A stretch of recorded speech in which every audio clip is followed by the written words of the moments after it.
নমস্কার বন্ধুরা, আপনারা সবাই কেমন আছেন? আশা করি সবাই ভালো আছেন এবং সুস্থ আছেন। আজ সকাল থেকে ব্লগটা স্টার্ট করছি। এখন বাজে সকাল 9:30। এই যে ছেলেদের বদমাশি শুরু হয়ে গেছে। তো এই দেখুন, তো যাই হোক, আমি এখন রান্নাবান্না সারবো। এই যে এটা হচ্ছে গোয়ার কাঁঠাল বলে এটাকে। তো এখানে কাঁঠালকে ফানুস বলে। তো অনেক দিন নিয়ে এসেছিলো, সেই জন্য ভিতরটা একটু শুকিয়ে গেছে, কালো পড়ে গেছে। দেশের কাঁঠাল যেরকম একটু শক্ত হয়, এগুলো শক্ত হয় না, খুব নরম, আলুর মতো পুরো নরম হয়ে যায়। তো এই যে একে হিচড়ের মতোই রান্না করা যায়, বা যে যেমনভাবে রান্না করে। এখানকার লোক তো নারকেল কুড়ো দিয়ে আর চিংড়ি মাছ দিয়ে রান্না করে। তো এই যে এখন আমি এগুলো কেটে নেব ভালো করে, আলু দিয়ে যেভাবে হিচড়ের ঝোল করে, আদা রসুন পেঁয়াজ এইসব দিয়ে ওকে ঝোল। আমি এদিকে কাটতে শুরু করেছি, আর ছোটো ছেলেটা দেখুন খুব বদমাশি করছে। ওই যে দেখুন, জলে হাত দেবে বলে, জল রেখেছি তো আমি, তো জলে হাত দেবে বলে কেমন করছে দেখুন। আমি বকা দিচ্ছি বলে ওই রকম করছে। তো এই আমার যে রান্না স্টার্ট হয়ে গেছে। এটা ছোট মাছ দিয়ে আলু বেগুন দিয়ে একটা তরকারি করেছি। আর এই যে হিঁচড়টা কাটছিলাম, গোয়ার হিঁচড়, ওটাকে আলু দিয়ে যে ঝোল করছি। তো আমার রান্নাবান্না কমপ্লিট হয়ে গেছে। এই যে দেখুন, আমাদের বাইরেটা একটা বড় আম গাছ আছে। আম গাছটা প্রচুর আম হয়। আমগুলো দেখতেও খুব সুন্দর, সাইজও ভালো, মিষ্টিও খুব, কিন্তু ভিতরে না পোকা হয়ে যায় ওর। তো সেই জন্য কি কেউ গুড়ায় না, কেউ নেয়ও না। তো এই যে দেখুন, সব পড়ে আছে। আর আমাদের আগলিটা একদম আমাদের উঠোনের সামনে, যেহেতু আমাদের উঠোনের সামনেটাই একদম, তো সেই জন্য আমি সবগুলো গুঁড়িয়ে দূরের দিক করে ফেলে দিচ্ছি। নাহলে গাড়ি রাখে, তো ওই গাড়ির চাকায় চিপে একদম পুরো করে নষ্ট করে দেয়। এই বছরটা একটু কম হয়েছে আম, নাহলে অন্যান্য বছর প্রচুর হয়, প্রচুর। আর কাঁচাই ভালো আমগুলো, পাকিয়েছে সব দিকে আমগুলো ভালো, কিন্তু এই পোকা হয়ে যায়। তো যাই হোক, এই যে আমরা বেরিয়ে পড়েছি একটু ঘুরতে যাব বলে। আমি আর ছোটো ছেলে এই যে যাচ্ছি, আর বড় ছেলে আর ওর বাবা ওই যে রাস্তায় গিয়ে দাঁড়িয়ে আছে। এই যে আমরা এসেছি এখানে ঘুরতে। খুব হাওয়া দেয় এখানটাতে। এই যে দেখুন, ছোটো ছোটো গাছ আছে, জঙ্গল আছে, খুব সুন্দর জায়গাটা। এই যে আমাদের ঘোরা হয়ে গেছে, এবার আমরা বাড়ি ফিরবো। আরও একটুক্ষণ থাকতাম, তো মেঘ করেছে, মেঘ উঠছে, ওই জন্য আমরা বাচ্চা নিয়ে এসেছি, তো সেই জন্য তাড়াতাড়ি চলে যাচ্ছি। এখানে আপনি যেদিকে যাবেন একটা করে চার্চ দেখতে পাবেন। ওই যে এখানে একটা চার্চ আছে, তো সব জায়গায় চার্চ আছে প্রায়। তো এই যে আমরা বাড়ির কাছাকাছি এসে গেছি। তো আমাদের বাড়ি ফিরতে ফিরতে সন্ধ্যা হয়ে গেছে, অন্ধকার হয়ে গেছে। তো আমাদের দোকানের সামনে যে চার্চটা আছে, এই চার্চটাতে আজ কিছু প্রোগ্রাম আছে, তো খুব সুন্দর করে সাজিয়েছে। আমি ভেবেছিলাম যে আসার পথে নেব, আমাদের এখানেই দেরি হয়ে গেছে। তো যেয়ে দেখি তখন অন্ধকার হয়ে গেছে, সেজন্য আর ভিডিওটা নেওয়া হলো না, নাহলে আপনাদের দেখাতাম কত সুন্দর করে সাজিয়েছে। তো এই যে আমরা বাড়ি ফিরে গেছি। তো এই যে দেখুন, আমি সন্ধ্যা দেবো বলে বাইরে এসেছি, দেখি আম গাছটাতে একটা বিড়াল উঠে বসে আছে। তো যাই হোক, এবার আমরা এই 2-3 দিন ধরে ফুচকা খাবার হয়েছে, মন হয়েছে সবাই। তো সেই জন্য আমার ভাই এখানে আছে, তো বললো দিদি ফুচকা বানাও।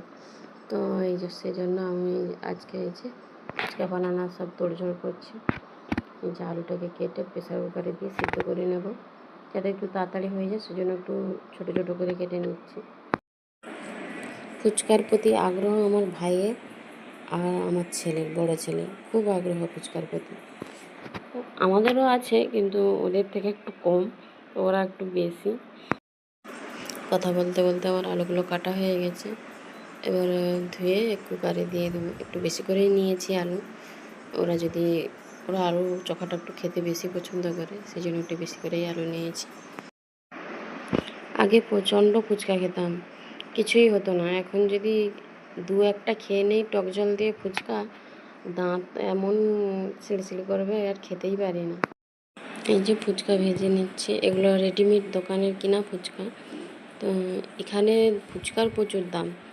তা আমাদের দেশে যেখানে 10 টাকায় 6টা 7টা ফুচকা দেয়, তো এখানে আবার 50 টাকায় 6টা ফুচকা দেয়। তো 50 টাকা দিয়ে 6টা ফুচকায় মন ভরে বলুন তো? 6টা ফুচকা 50 টাকা, 12টা ফুচকা 100 টাকা। যেহেতু আমরা দেশের মানুষ, তো 100 টাকা দিয়ে 12টা ফুচকা খেয়ে মন ভরে। তো সেজন্য বাড়িতেই রেডিমেড ফুচকা নিয়ে এসে বানাচ্ছি। ভাজা হয়ে গেছে আমার, এবার মশলাটা বানিয়ে নেব। শুকনো লঙ্কাগুলো একটু আগে থেকেই দিয়েছি, কারণ ওটা একটু টাইম লাগবে। তো এই যে শুকনো লঙ্কা দিয়েছি 4টা। এগুলো দেশের লঙ্কা, তো দেশের শুকনো লঙ্কা। এখানে যে শুকনো লঙ্কাগুলো পাওয়া যায় অতটা স্বাদও হয় না, অতটা ভালোও নয়। এখানকার লঙ্কাগুলোর জন্য চামড়াগুলো খুব মোটা, অতটা স্বাদ লাগে না, আর ঝালও নেই অতটা।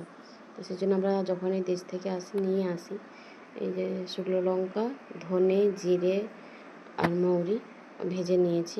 ভেজে এই যে মিক্সচারে গ্রাইন্ড করে নিয়েছি। খুব সুন্দর হয়েছে। এবার পেঁয়াজগুলো কেটে নেবো, সব এক এক করে সব যা যা দেবো কেটে নেব।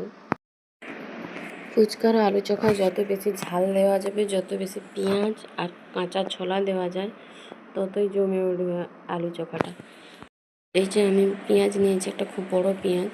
এখানে এরকমই বড় বড়ই পেঁয়াজ পাওয়া যায়, এটা খুবই বড়। তো আমি তবেও আরেকটা নিয়েছি, দুটো দেবে বলে, একটা ছোট সাইজের, একটা বড় সাইজ নিয়েছি।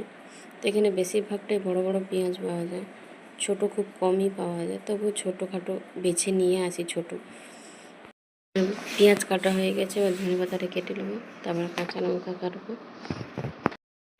গোয়াতে ফুচকা একটু আমাদের দেশের মতো পাওয়া যায় না, যদিও বা 100 টাকা 12টা দেয়, তবুও আমাদের দেশের মতো টক জল বলুন, আলু মাখা এখানে দেয় না। এখানে ফুচকার ভিতরে একটু মটরকে সিদ্ধ করে, ওকে একটু থেতো করে, মানে একটু চটকিয়ে, তারপরে ওটা দিয়ে একটা গুড়, তেঁতুল এইসব একসঙ্গে মিক্স করে একটা জল বানিয়ে সেইটা দিয়ে দেয়। ভালো লাগে না খেতে আমাদের। আমাদের তো ওই আলু চোখা আর টক জলটাই বেস্ট। এখানকার লোকজন ওই গুড় আর ওই যে তেঁতুল জল, ওটা মিষ্টি মিষ্টি লাগে, অতটা ঝালও লাগে না, টকও লাগে না। তো ওই জল দিয়েই এখানকার লোক খায়, তো ওদের ওটা ভালো লাগে, কিন্তু আমাদের ওইটা পোষায় না। যাই হোক, সেই জন্য ঘরেই তো বানাচ্ছে। এই যে তো আলুটা একটু বেশি সিদ্ধ হয়ে গেছে, এদিকে সব জোগাড় যন্ত্র করতে করতে, আর সিটিতে যে আলু দিয়েছি কুকারে, তো মনেই ছিল না, সেজন্য একদম সিদ্ধ হয়ে গেছে। তো যাই হোক, আলুটা আবার মেখে নেব। আমি বার করে রেখেছিলাম অনেকক্ষণ, ঠান্ডা হয়ে গেছে। তো এবার আমি মেখে নেবো এগুলো। এই যে লবণ দিয়েছি, কাঁচা পেঁয়াজ, ধনেপাতা কুচো আর কাঁচা লঙ্কা কুচো দিয়েছি, দিয়ে এবার ভালো করে মেখে নেব। আর এই যে ছোলা দিলাম, আর এই যে জিরা, ধনে, মৌরি, শুকনো লঙ্কা গুঁড়ো করে রেখেছিলাম, ওগুলোও দিয়ে দেবো। দিয়ে ভালো করে মেখে নেবো এবারে। আমার মাখানোর আগেই সবাই বসে পড়েছে, তো আমার মাখানোর অপেক্ষায় সব বসে আছে। ওরা সব দোকান থেকে এসে গেছে। তাই এই যে আলুটা মাখানো হয়ে গেছে, এবার টক জলটা তাড়াতাড়ি করে রেডি করতে হবে, ওরা সব বসে পড়েছে। তো এই যে টক জলের জন্য একটু লবণ দেবো, এটা সিধা নমক, এটা সাদা নমক নয়, মানে সাদা নুন নয়, এটাকে সিধা নুন বলে। তো এই যে নুন দিয়েছি, আর হচ্ছে তেঁতুল। এই তেঁতুলটা দেশের তেঁতুল, এখানকার তেঁতুল আছে, কিন্তু এখানে তেঁতুলের জন্য আমাদের দেশের তেঁতুলের মতো স্বাদ নয়। এখানে সব কিছু জিনিসটাই আমাদের পছন্দ হয় না, দেশ থেকেই নিয়ে আসি যেগুলো খুবই দরকার হয়, তো অল্প অল্প করে নিয়ে আসি। অল্প করে নিয়ে আসলে আমাদের 1-2 বছর কেটে যায়।